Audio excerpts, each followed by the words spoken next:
Imagine picking up a brand new, top-tier flagship phone and immediately wanting to put it back down. Before we jump in, make sure to subscribe to the channel and hit that like button. It really helps me keep bringing you more tech breakdowns like this one. That's exactly what happened when the iPhone 17 Pro went head-to-head against the iPhone Air. And the surprise isn't that the Pro is worse on paper, but that it feels worse in real life. Before a feature or a spec, because your hand literally doesn't want to hold it. And that's the part that caught me. Comfort isn't just a preference, it's physics, biology, and a whole lot of tiny reactions in your nervous system that decide whether a phone feels effortless or like a pocket-sized dumbbell. So why does this matter? Because we've spent years chasing bigger sensors, more cameras, faster chips, and longer spec sheets. But none of that changes the simple truth that you touch your phone hundreds of times a day. And if those touches feel heavy, awkward, or fatiguing, the Pro experience stops being premium.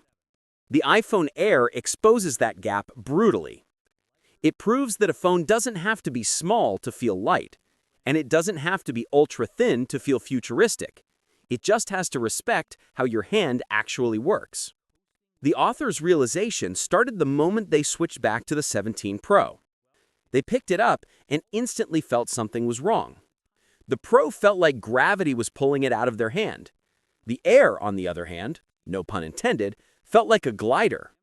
Lifting it was almost surprising because the size of the device doesn't match the weight your brain expects.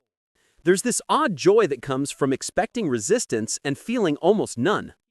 But the Pro? It's the opposite. It's dense, it's thick, it's top-heavy with its camera system.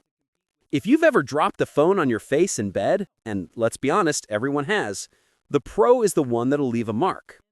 Going back to it felt like losing a superpower the Air quietly gives you, the feeling of effortlessness. When the author tried to figure out whether this was all in their head, the numbers actually made the feeling make sense. First, torque, the pinky tax. The way you hold a phone turns your pinky into the hinge that keeps the whole thing upright. Even though the Air is only about 40 grams lighter, the Pro ends up putting around 20% more rotational force on your wrist.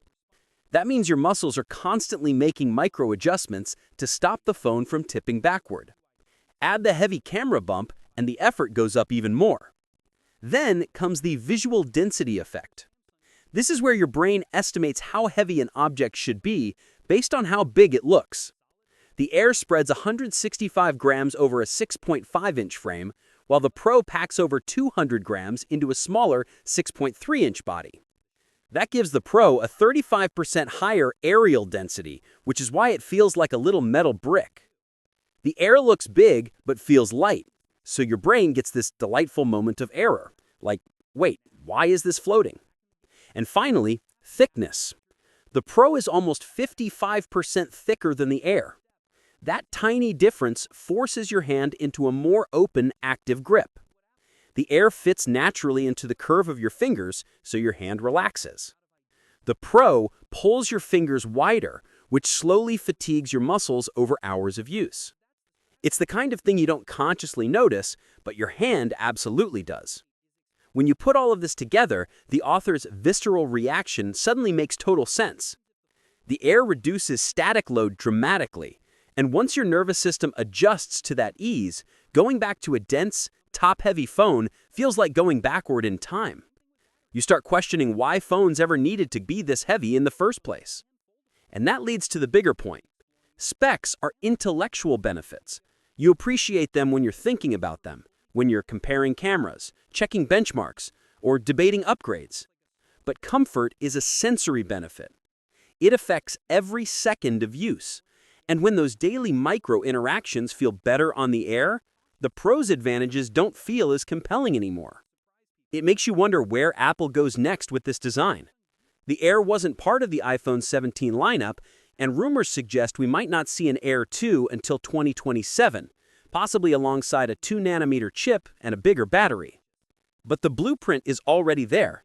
Apple accidentally created a form factor that prioritizes human comfort over brute force specs, and it genuinely feels like a glimpse of the future. A future where phones aren't just powerful, they're effortless. And honestly, it would be a shame if that future just disappeared.